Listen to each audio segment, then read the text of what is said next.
السلام عليكم ورحمة الله وبركاته. إن الحمد لله نحمده ونستعينه ونستغفره ونؤمن به ونتوكل عليه ونعوذ بالله من شرور أنفسنا ومن سيئات أعمالنا.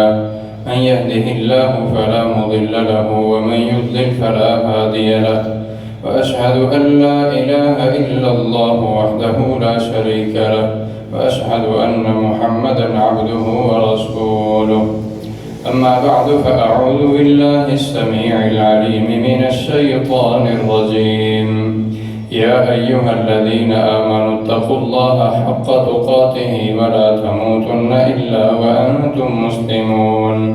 يا أيها الناس اتقوا ربكم الذي خلقكم من نفس واحدة وخلق منها زوجها وبث منهما رجالا كثيرا ونساء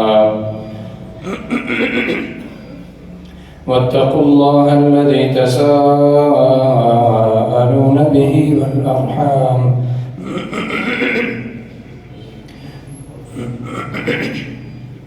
إن الله كان عليكم رقيبا. يا أيها الذين آمنوا اتقوا الله وقولوا قولا سديدا يصلح لكم أعمالكم ويغفر لكم ذنوبكم ومن يطع الله ورسوله فقد فاز فوزا عظيما. أما بعد فإن أحسن الكلام كلام الله وخير الهدي هدي محمد صلى الله عليه وسلم وشر الأمور محدثاتها وكل محدثة بدعة وكل بدعة ضلالة والضلالة في النار.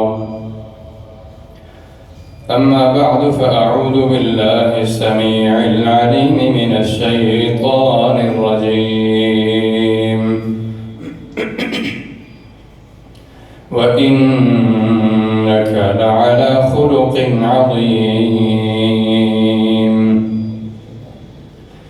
ہر قسم کی تعریفات، تسبیحات، تحمیدات اللہ رب العالمین احکم الحاکمین رب ارض و سما کے لیے بے شمار انگنت لا تعداد درود و سلام ہوں محمد مصطفیٰ احمد مجتبی خاتم الرسل امام الانبیاء سید ولد آدم صلوات اللہ وسلامہ علیہ پر.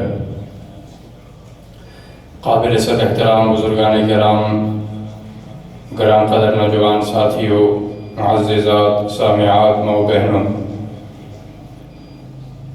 نبی رحمت صلی اللہ علیہ وسلم کی ذات اقدس، آپ کے خصائص و مناقب، آپ کے شمائل، آپ کی خصوصیات، ان کا تذکرہ تسلسل کے ساتھ چل رہا ہے. نبی مکرم صلی اللہ علیہ وسلم کی بعثت کے بعد امت پر آپ کے حقوق سے متعلق ہم سن رہے ہیں. اللہ رب العزت نے قرآن مجید میں فرمایا لِتُؤْمِنُوا بِاللَّهِ وَتُعَزِّرُوهُ وَتُوَقِّرُوهُ کہ اللہ تعالیٰ نے نبی صلی اللہ علیہ وسلم کو شاہد، مبشر اور نذیر بنا کر بھیجا تاکہ تم رسول اللہ صلی اللہ علیہ وسلم پر ایمان لاؤ، آپ کی تعظیم بجا لاؤ، آپ صلی اللہ علیہ وسلم کی عزت اور توقیر کو لازم پکڑو. نبی مکرم صلی اللہ علیہ وسلم کی تعظیم بھی، آپ کا اکرام اور احترام بھی امت کے ہر فرد پر لازم اور ضروری ہے. سو انہی تعظیم کے منافی امور کو ہم ذکر کر رہے تھے کہ جب کہ اللہ رب العزت نے قرآن مجید میں نبی مکرم صلی اللہ علیہ وسلم کی ذات اقدس کو اس قدر تعظیم کے ساتھ بیان فرمایا کہ آپ کی سوچ، فہم، سماعت و بصارت، عقل اور دیانت آپ کی بول چال، ہر چیز کو اللہ نے قرآن مجید میں ذکاوت کا سرٹیفکیٹ دیا کہ آپ کا کوئی بھی عمل، کوئی بھی کام، آپ کی کوئی بھی بول چال، آپ کا کوئی لفظ جو آپ کی زبان مبارک سے نکلا ہو، آپ کا چلنا پھرنا ایک سراپائے قرآن کی تفسیر تھا، عملی تصویر تھا۔ ہمارے ہاں مجلس سجائی جاتی ہے نبی مکرم صلی اللہ علیہ وسلم کی عزت اور احترام کے نام پر، آپ کی توقیر کے نام پر، اور اس مجلس کے اندر نعتیں پڑھی جاتی ہیں، آپ کی تعریفات کی جاتی ہیں، جن کے اندر یہ کہا جاتا ہے کہ میرے آقا تشریف لائیے کہ آپ کو مدت ہوئی ہے، اور اس قسم کے کئی معروف جملے ہماری نعتوں کے اندر مشہور ہیں کہ آپ تشریف لائیے۔ آپ صلی اللہ علیہ وسلم کی شان میں ہم نے یہ مجلس منعقد کی ہے، جبکہ آپ صلی اللہ علیہ وسلم کی تعظیم اور احترام کا تقاضا یہ ہے کہ اللہ تعالیٰ نے آپ کو وہ شان اور منقبت نوازی ہے کہ امت کے ہر فرد کو، ہر شخص کو جو محمد رسول اللہ صلی اللہ علیہ وسلم کے زمانے میں جی رہا تھا، جس نے آپ کے بارے میں سنا، آپ پر ایمان لانے کے بارے میں اس کے دل میں خیال پیدا ہوا، تو وہ ہر وقت اپنے دل کے اندر نبی کے دیدار کی خواہش لیے پھرتا تھا۔ آپ کی تعظیم کے لائق یہ تھا کہ لوگ چل کر آپ کے پاس آئیں۔ حضرت اویس قرنی، جن کے بارے میں حضرت عمر رضی اللہ تعالیٰ عنہ نے فرمایا کہ نبی مکرم صلی اللہ علیہ وسلم نے فرمایا تھا تمہارے پاس یمن سے ایک شخص آئے گا جس کا نام اویس ہوگا، جو میری زیارت کی اپنے دل کے اندر تڑپ رکھتا ہے، بڑی خواہش رکھتا ہے کہ وہ میرے چہرے کا دیدار کر سکے، میرے دیدار سے اگر اس کو کسی چیز نے روکا ہوا ہے تو وہ اس کی ماں ہے۔ محمد رسول اللہ صلی اللہ علیہ وسلم کا چہرہ مبارک، آپ کا حسن، آپ کی ذات مبارک، آپ کے جسم کا ہر عضو مبارک، آپ کے ساتھ لگے ہوئے پہنے ہوئے لباس مبارک، ہر چیز کے بارے میں صحابہ کرام رضوان اللہ علیہم اجمعین نے اس قدر باریکی کے ساتھ بیان کیا جو آپ کی شان اور آپ کی فضیلت اور منقبت کے لائق ہے۔ کیوں؟ کیونکہ آپ کے جسم کا ہر عضو اللہ رب العزت نے اس کو بابرکت بنایا۔ مثلا حضرت کعب بن مالک فرماتے ہیں کہ میں غزوہ تبوک سے پیچھے رہ جانے والے 3 لوگوں میں سے تھا۔ جب نبی صلی اللہ علیہ وسلم تبوک سے واپس آئے تو میں نے یہ ارادہ کیا کہ میں نے جھوٹ نہیں بولنا، جو حقیقت ہے وہ بات بیان کرنی ہے۔ آپ صلی اللہ علیہ وسلم تشریف لائے، منافقین نے کئی بہانے کیے، کسی نے کہا مجھے یہ کام تھا، کسی نے کہا مجھے فلانا کام تھا، سب جھوٹ بول رہے تھے۔ فرماتے ہیں کہ میرے بھی دل میں خیال آیا میں بھی جھوٹ بول کر اپنی جان چھڑوا لیتا ہوں، لیکن جب آپ صلی اللہ علیہ وسلم کے پاس پہنچا مجھ سے جھوٹ نہ بولا گیا۔ میں نے کہا یا رسول اللہ، اس سے پہلے کبھی بھی میرے لیے، میرے نزدیک، میرے پاس اتنی مالی استطاعت نہیں تھی جتنی تبوک کے وقت تھی، اتنی میری صحت بہتر نہیں تھی جتنی تبوک کے وقت تھی، کوئی بہانہ نہیں تھا، کوئی عذر نہیں تھا، بلا عذر پیچھے رہ گیا۔ تو نبی مکرم صلی اللہ علیہ وسلم نے حضرت کعب بن مالک سے فرمایا کہ تمہارا فیصلہ اب اللہ کے ذمے ہے، میں تمہارا کوئی فیصلہ نہیں کروں گا، تم یہاں سے اٹھ کر چلے جاؤ۔ حضرت کعب فرماتے ہیں کہ میں اس کے بعد نبی صلی اللہ علیہ وسلم کے پاس سے اٹھ کر تشریف لے آیا، اور پھر 40 دن تک ماحول یہ بنا رہا کہ مدینہ کا کوئی شخص ہم سے بات نہیں کرتا تھا، جس کو ہم سلام کرتے وہ ہمارے سلام کا جواب دینے کے بجائے اپنا چہرہ دوسری طرف موڑ لیتا تھا۔ 40 راتوں کے بعد ہمارے پاس ایک پیغمبر آیا، رسول اللہ صلی اللہ علیہ وسلم کا پیغام لے کر آیا، تو ہمیں یہ خوشی ہوئی کہ شاید کوئی آپ کی طرف سے پیغام آیا ہے کہ تم آ جاؤ، تمہارا معاملہ حل ہو گیا ہے. فرمایا کہ پیغمبر یہ پیغام لے کر آیا تھا کہ اب تمہاری بیویوں کو بھی تم سے جدا کرنے کا حکم آیا ہے.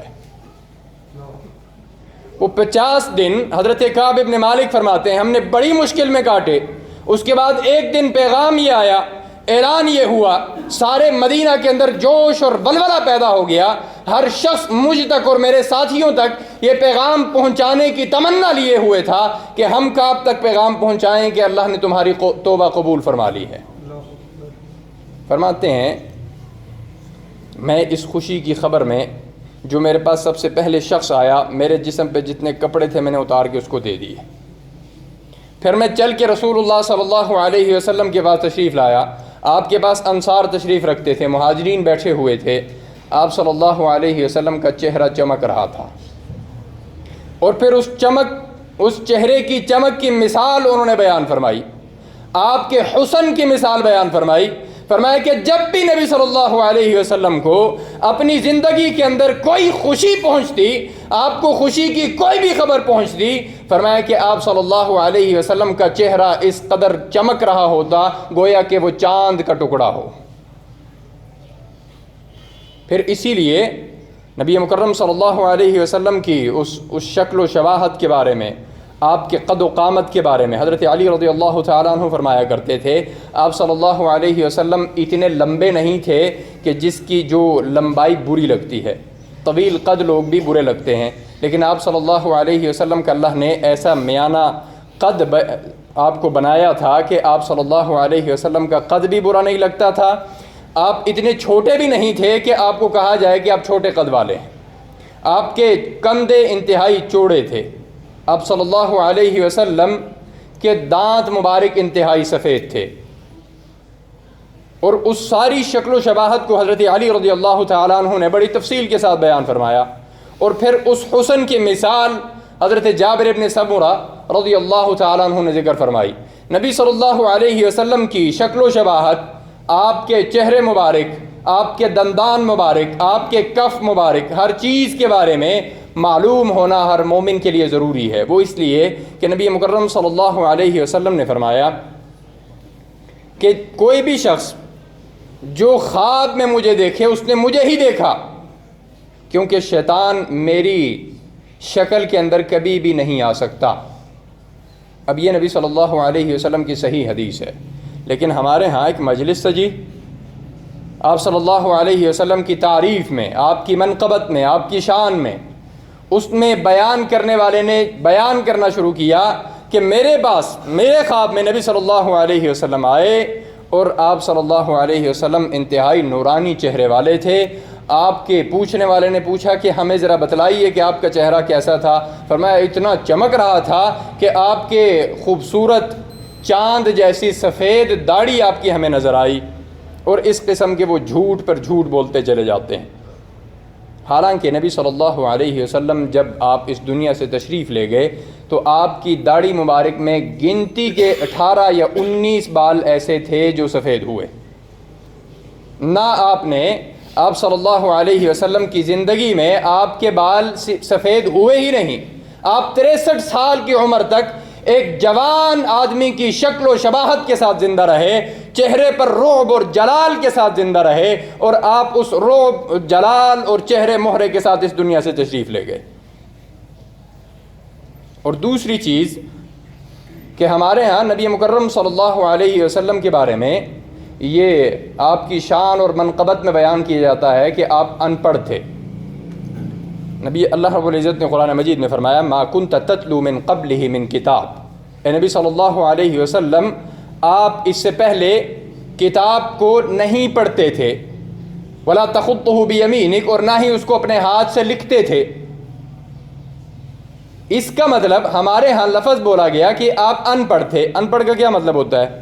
ہمارے ہاں جو سمجھا جاتا ہے وہ ہے جاہل. جاہل اسے کہتے ہیں جس کے پاس کوئی علم نہیں ہے، جس کو کوئی سمجھ بوجھ نہیں ہے. گویا کہ نبی صلی اللہ علیہ وسلم اس سے پہلے، نبوت سے پہلے آپ کو کوئی سمجھ بوجھ نہیں تھی، آپ کو کوئی علم نہیں تھا.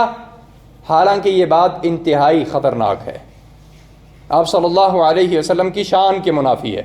اللہ رب العزت نے آپ کو آپ کا یہ معجزہ قرار دیا کہ نبی صلی اللہ علیہ وسلم نے روئے زمین پر کسی بندے سے پڑھنا لکھنا نہیں سیکھا تھا، کسی کی شاگردی قبول نہیں کی تھی، کسی کے پاس آپ سیکھنے کے لیے نہیں تشریف لے گئے، کسی نے آپ کو علم نہیں سکھلایا۔ کوئی شخص یہ دعویٰ نہیں کر سکتا تھا کہ یہ جو نبوت کا دعویٰ کر رہا ہے، اپنے آپ کو آخری نبی کہتا ہے، یہ تو میرے پاس آیا کرتا تھا، میں تو اس کو سکھایا کرتا تھا، یہ تو میرا شاگرد ہے۔ فرمایا کہ جو انبیاء ہوتے ہیں وہ تلمیذ الرحمن ہوتے ہیں، وہ براہ راست اللہ رب العزت کی شاگردی میں ہوتے ہیں، اور اس روئے زمین پر کوئی بھی ایسا شخص نہیں ہے جو محمد الرسول اللہ صلی اللہ علیہ وسلم سے بڑا عالم ہو، آپ صلی اللہ علیہ وسلم سے بڑھ کر عقل اور فہم اور شعور رکھنے والا ہو۔ آپ اپنے آپ میں بیک وقت ایک قائد تھے، ایک امام تھے، ایک معلم تھے، ایک جرنیل تھے، ایک سپاہی تھے، اور ہر ایک صفت آپ کے اندر مکمل اور کامل موجود تھی۔ ساتھ ساتھ کہ آپ اپنے آپ میں ایک چہرے اور مہرے کے اعتبار سے سب سے روئے زمین پر حسین ترین شخص تھے۔ حضرت یوسف رضی اللہ علیہ الصلاۃ والتسلیم جب معراج پر نبی صلی اللہ علیہ وسلم کی حضرت یوسف سے ملاقات ہوئی، آپ نے فرمایا کہ ان کا حسن ان کو گویا کہ زمین کا نصف حسن دے دیا گیا ہے۔ اتنے وہ خوبصورت تھے، اتنے حسین تھے، ایسا لگتا تھا کہ جیسے روئے زمین پر حسن کی جتنی مقدار ہے اس میں سے آدھی اکیلے حضرت یوسف کو مل گئی۔ اور محمد رسول اللہ صلی اللہ علیہ وسلم سید الانبیاء ہیں، آپ کو روئے زمین کا سب سے زیادہ حسن آپ کو دیا گیا، کہ جن کے بارے میں حضرت جابر بن سمورہ فرماتے ہیں کہ ایک دن چاندنی رات تھی، آپ صلی اللہ علیہ وسلم ہم پر نکلے، ہم نے دیکھا کہ آپ کے جسم پر ایک سرخ کلر کا ایک جوڑا ہے، انتہائی حسین لگ رہے ہیں۔ میں نے آپ کے چہرے مبارک کی جانب دیکھا اور پھر چمکتے ہوئے چاند کی جانب دیکھا۔ میں یہ کوشش کر رہا تھا کہ اندازہ لگاؤں کہ تاجدار مدینہ خوبصورت ہے یا یہ چاند خوبصورت ہے۔ میں نے بار بار اپنی نظروں کو پھیرا، یہاں تک کہ میں نے یہ فیصلہ کیا کہ محمد رسول اللہ صلی اللہ علیہ وسلم کا چہرہ مبارک چاند سے بھی بڑھ کر خوبصورت ہے۔ اس قدر حسین اللہ رب العزت نے محمد الرسول اللہ صلی اللہ علیہ وسلم کو بنایا، اور آپ انسانی عیب سے پاک تھے۔ انسانی عیب کیا ہے؟ میں نے اور آپ نے گرمی میں بیٹھے ہیں، ہم نے گرمی کے اندر ایک لباس پہنا یا گرم لباس پہن لیا یا اوپر واسکٹ پہن لی، جیکٹ پہن لی، کوئی ایسی صورت پہنی تو ہمیں پسینہ آ گیا۔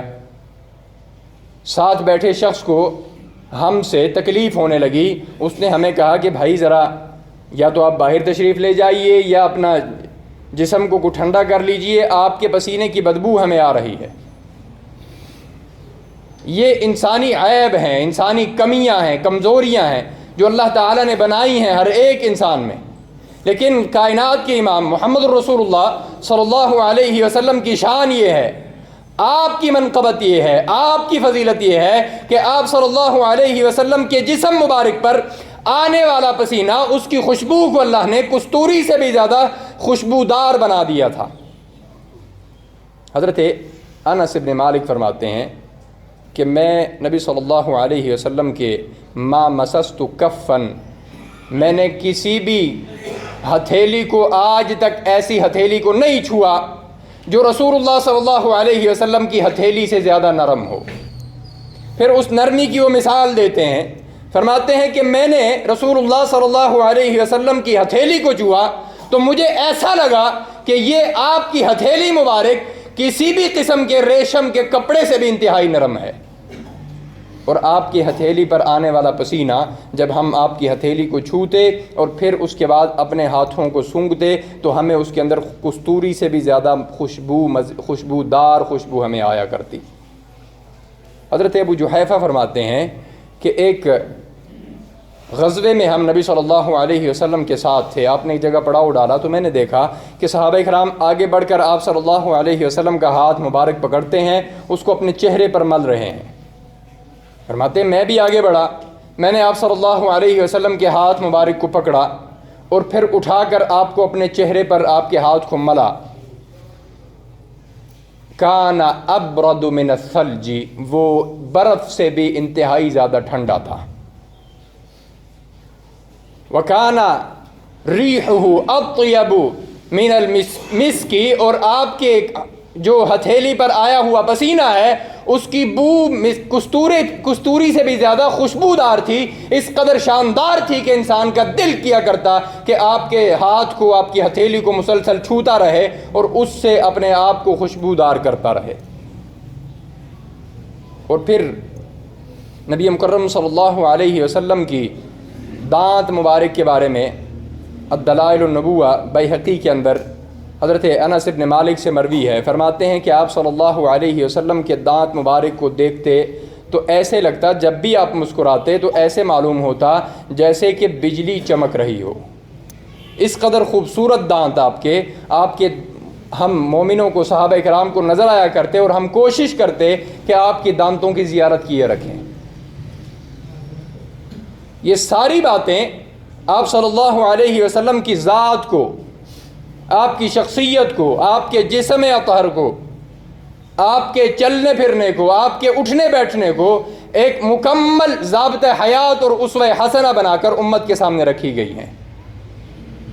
اب یہ امت کی بدقسمتی ہے کہ اگر وہ نبی مکرم صلی اللہ علیہ وسلم کی اس قدر شاندار شخصیت ہونے کے بعد کہ جب اللہ رب العزت نے ایک رعب اور دبدبہ اور جلال آپ کے شخصیت مبارک کے اندر رکھ کے امت کو یہ تلقین فرمائی لِتُؤْمِنُوا بِاللَّهِ وَتُعَزِّرُوهُ، تم اللہ پر ایمان لاؤ اور اللہ کے رسول کی عزت اور توقیر اور اس کی عظمت اور اس کے ناموس کی حفاظت کرو۔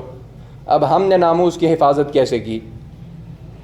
صحابہ کرام رضوان اللہ علیہم اجمعین کا آپ کے شخصیت کے سامنے جو آپ کے رعب اور جلال کی وجہ سے جو ان کی کیفیت اور حالت تھی، وہ میں نے آپ کے سامنے پچھلے جمعے میں رکھی کہ حضرت عمرو بن العاص رضی اللہ تعالیٰ عنہ اپنے آخری وقت میں کہا کرتے تھے کہ اللہ کی قسم میں نے کبھی بھی رسول اللہ کو آنکھ بھر کر نہیں دیکھا، آپ کے چہرے کے جلال کی وجہ سے، آپ کی عزت اور عظمت اور توقیر کی وجہ سے اس قدر ہمارے دلوں کے اندر آپ کی تعظیم تھی کہ میں ساری زندگی جب تک رسول اللہ کی شان میں رہا، آپ کے دربار میں رہا، آپ صلی اللہ علیہ وسلم سے ہم نے زانوہ تلمس طے کیا، آپ کی شاگردی میں رہے، آپ سے دین سیکھتے رہے، اتنا بھی کبھی بھی میں نے اپنی آنکھ اٹھا کر نہیں دیکھا کہ آج اگر کوئی مجھ سے پوچھے کہ آپ صلی اللہ علیہ وسلم کی شکل و صورت مبارک کیسی تھی تو میں نہیں بتا سکتا۔ اور ہماری محبت کا یہ عالم ہے کہ ہم نے محفل سجائی اور ہم نے اس کے اندر ہر وہ کام کیا جو رسول اللہ صلی اللہ علیہ وسلم کی محبت کے منافی ہے۔ ہماری نماز کے وقت ہوا، ہم نے اسی محفل میں وہ نماز بھی ضائع کی۔ ہم نے اسی محفل کے اندر رسول اللہ صلی اللہ علیہ وسلم کے ناپسندیدہ ترین آلات موسیقی بھی بجائے۔ ہم نے اسی محفل کے اندر گالم گلوچ کی محفل بھی گرم رکھی، اور مزے کی بات یہ ہے کہ ہم نے وہ محفل بھی سود اور رشوت کے پیسوں پر کھڑی کر دی، جبکہ رسول اللہ صلی اللہ علیہ وسلم آپ کا دیدار لوگوں کو اسلام کی جانب لے آیا۔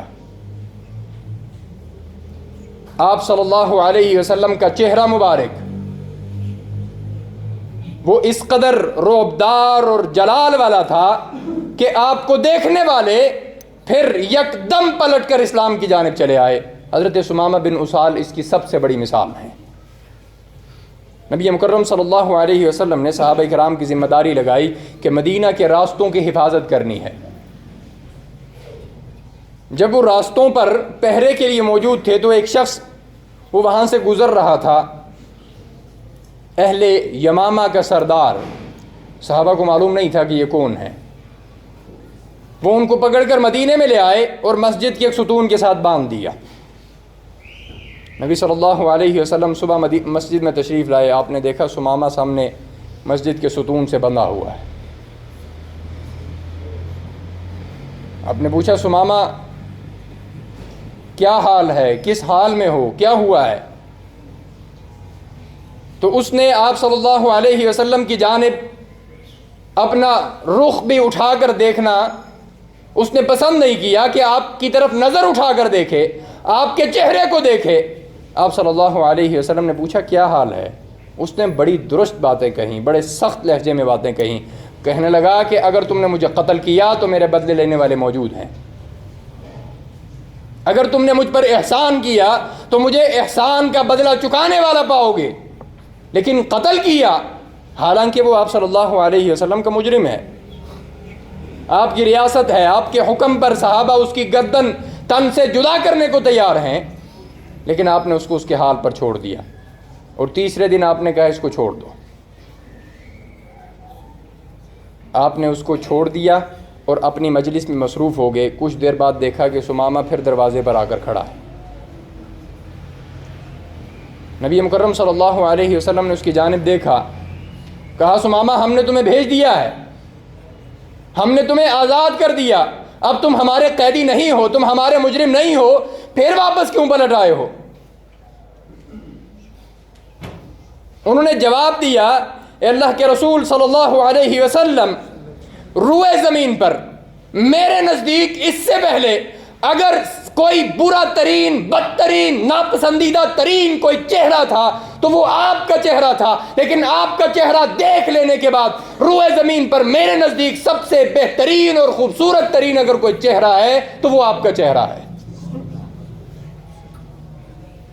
آپ نے اپنے رخ مبارک سے، اپنے چہرے مبارک سے، اپنے اخلاق مبارک سے مجھے اپنا گرویدہ بنا لیا، اور میں اس لیے لوٹ کر آیا ہوں کہ میں آپ کے سامنے یہ اعلان کروں کہ میں نے اسلام قبول کر لیا ہے. ہم اپنی دعوت کو کیسے پیش کر رہے ہیں؟ ہم نبی صلی اللہ علیہ وسلم کے اس دعوتی اثر کو کیسے زائل کر رہے ہیں کہ ہمیں معلوم ہی نہیں ہے کہ نبی صلی اللہ علیہ وسلم کا اسوہ کیا تھا، آپ کا طریقہ کیا تھا، آپ کی دعوت کیا تھی. ہم نے اس کو سال بھر میں صرف 2-4 دن محفل نعت اور ایک محفل میلاد رکھ کے اس کو ختم کرنے کا نام کیا بنا دیا؟ محبت رسول. یہ ہے جی عشق رسول، اسی پر ہماری محبت کا خاتمہ ہے. عزیزان گرامی، صحابہ کرام رضوان اللہ علیہم اجمعین آپ صلی اللہ علیہ وسلم کی ذات مبارک سے بھی اتنی محبت رکھتے تھے کہ حضرت ام حبیبہ نبی صلی اللہ علیہ وسلم کی بیوی تھیں. آپ کے والد حضرت ابو سفیان مسلمان نہیں ہوئے تھے، تو انہوں نے جو مسلمانوں کے ساتھ صلح حدیبیہ پر معاہدہ کیا تھا وہ توڑ دیا. مدینہ کا سردار ابو سفیان تھا، اس کو یہ ڈر لگ گیا کہ اب مسلمانوں نے ہم پر حملہ کر دینا ہے. وہ اس ڈر میں بھاگا بھاگا مدینے آیا کہ میں جا کر معاملے کو سلجھا لوں، کسی طریقے سے معاملہ حل کر دوں، مسلمان ہم پر حملہ آور نہ ہو جائیں. مدینے آیا اور کچھ لوگوں سے ملا، جب اس کو کسی قسم کا نتیجہ نہیں ملا تو وہ اپنی بیٹی حضرت ام حبیبہ کے گھر گیا. وہ رسول اللہ کی بیٹی تھیں، رسول اللہ صلی اللہ علیہ وسلم کی بیوی تھی. ابو سفیان کو یہ زوم تھا کہ وہ میری بیٹی ہے، اس کے پاس جاؤں گا، اس کے پاس بیٹھوں گا، اس کو سمجھاؤں گا، وہ نبی صلی اللہ علیہ وسلم کو بات سمجھائے گی، معاملہ حل ہو جائے گا. لیکن حضرت ام حبیبہ کی رسول اللہ سے محبت دیکھیے کہ ابو سفیان گھر آیا اور ایک بستر پر بیٹھنے لگا اپنی بیٹی کے گھر میں، تو ان کی بیٹی نے اپنے باپ کو ٹوک کر کہا کہ مت بیٹھیے. ابو سفیان نے کہا کیا ہوا؟ کہنے لگی 1 منٹ کھڑے ہوئیے. کھڑے ہوئے تو ان کے نیچے سے بستر ہٹا دیا. کہا کہ بیٹی کیا تم مجھے اپنے اس بستر کے قابل نہیں سمجھتی؟ فرمایا کیا آپ اس بستر پر بیٹھنے کے قابل نہیں ہیں کیونکہ آپ مشرک ہیں اور مشرک پلید ہوتا ہے، اور یہ رسول اللہ صلی اللہ علیہ وسلم کا بستر ہے. آپ خاتم النبیین ہیں، خاتم الانبیاء ہیں، آپ کی شان کے منافی ہے کہ آپ کے بستر پر بھی کوئی مشرک شخص بیٹھے. اتنی آپ کی عظمت ہے، اتنی آپ کی منقبت ہے کہ حضرت عمر رضی اللہ تعالیٰ عنہ نے ایک دن مسجد نبوی کے اندر 2 لوگوں کو اونچی آواز میں باتیں کرتے ہوئے دیکھا. آپ نے ان کو بلایا، پوچھا مدینے سے ہو؟ کہا نہیں فلاں جگہ سے آئے ہیں. کہا اللہ کی قسم اگر تم مدینے کے رہنے والے ہوتے تو اتنی سخت تمہیں سزا دیتا، کیونکہ تم مسجد نبوی کے اندر محمد رسول اللہ کی مسجد کے اندر کھڑے ہو کر اونچی آواز سے باتیں کرنے کی جرت کرتے ہو. ہماری جرت کیا ہے؟ اس کا آپ اندازہ خود کیجئے. آپ اسی معاشرے کے رہنے والے ہیں، اسی معاشرے میں ہمارا سب کا اٹھنا بیٹھنا ہے. ہماری جرت کیا ہے؟ ہماری جرت یہ ہے کہ ہم محمد رسول اللہ صلی اللہ علیہ وسلم کے نام کی محفلیں منعقد کرتے ہیں، اور اس کے اندر سارے کام آپ کے اصولوں کے، آپ کے احکامات کے، آپ کے فرامین کے، آپ کے اسوے کے منافی ہیں. سو عزیزان گرامی، نبی مکرم صلی اللہ علیہ وسلم کا فرمان ہے کہ آپ صلی اللہ علیہ وسلم نے ایک صحابی سے پوچھا، صحابی نے آپ سے پوچھا کہ قیامت کب آئے گی؟ آپ نے فرمایا تم نے اس کے لیے تیاری کیا کی ہے؟ فرمایا یا رسول اللہ، اللہ اور اس کے رسول سے محبت ہے۔ فرمایا انت مع من احببت، تو اس کے ساتھ ہے جس کے ساتھ تو نے محبت کی۔ اس محبت کا تقاضا سب سے پہلا یہ ہے کہ ہم اللہ اور اس کے رسول سے محبت کے دعوے کے اندر اپنی سچائی ثابت کرنے کے لیے آپ صلی اللہ علیہ وسلم کے احکامات پر عمل کریں، آپ کی اطاعت کو لازم بنائیں۔ آپ کی اطاعت کے خلاف اپنے اعمال کو انجام دے کر ہم اپنے دعوے میں سچے نہیں ہو سکتے۔ اور سب سے پہلا حق نبی صلی اللہ علیہ وسلم کا امت پر یہ ہے کہ آپ صلی اللہ علیہ وسلم کی اطاعت کی جائے، آپ کے راستے پر چلے جائے، آپ کے اسوے کو اپنی زندگی کا آئیڈیل سمجھا جائے، اور ہر وقت ہمہ وقت یہ کوشش کی جائے کہ کوئی عمل میرا رسول اللہ صلی اللہ علیہ وسلم کے عمل کے منافی نہ ہو۔ اللہ رب العزت مجھے اور آپ کو بات سننے، سمجھنے اور اس پر عمل کرنے کی توفیق عطا فرمائے۔ وآخر دعوانا ان الحمد للہ رب العالمین۔